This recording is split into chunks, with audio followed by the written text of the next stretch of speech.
Well, this is AJ, Kelly, and Jenny's group, and we are doing, in your own words, write the definition of paraphrasing.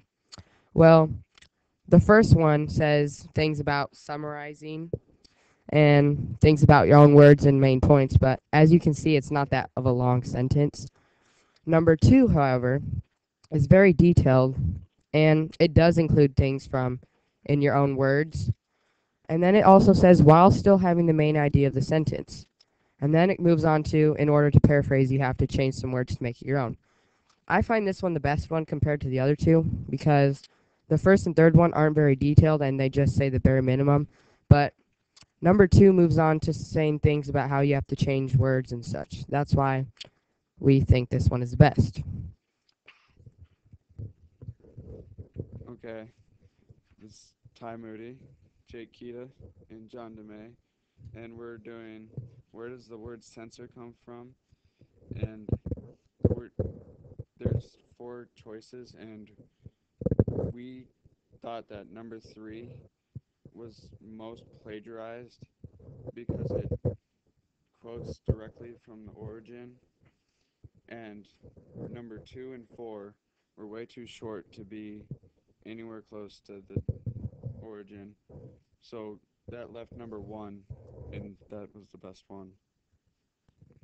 Well, this is AJ, Jenny, and Kelly here again, and we are doing what does a censor do, and write the definition of a censor in your own words. We're to put an X through any ideas that you think are not accurate. So for number one, a censor is a supervisor that checks television programs. Up on the definition above, it does not say anything of that, so we're going to put an X through that.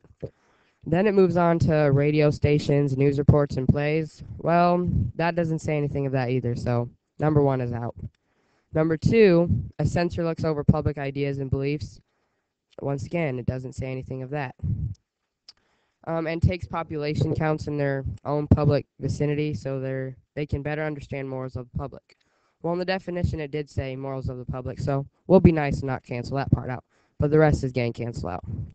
And number three moves to a censor is a person who tries to maintain the behavior of people in a normal way.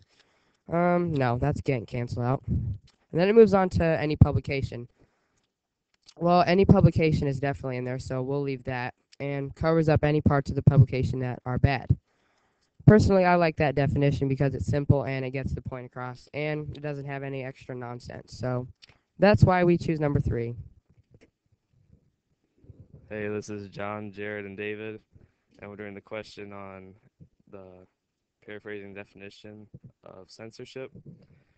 We believe that holding back ideas, not allowing inappropriate things, is kind of short and didn't explain it thoroughly.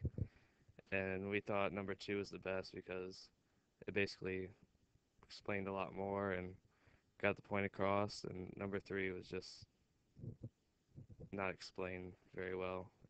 Yeah.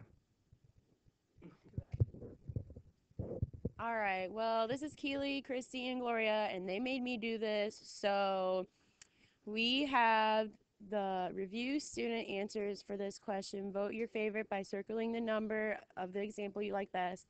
And it's paraphrasing the First Amendment of the Constitution. Well, I didn't like number one. It really didn't explain anything at all in the ways I like, I guess. It just wasn't fancy enough. I guess it has some things in there that summarize it, but no. And number two, I like number two. I circled it because it's fancy and I like it. It says Congress is not allowed to forbid any establishment from practicing a religion that it wishes to practice. Also, they are prohibited from suppressing a man's rights to speak and present to other people about his ideas and morals. And then number three, it was just too short and didn't really do anything for me. So yeah, there you go. We can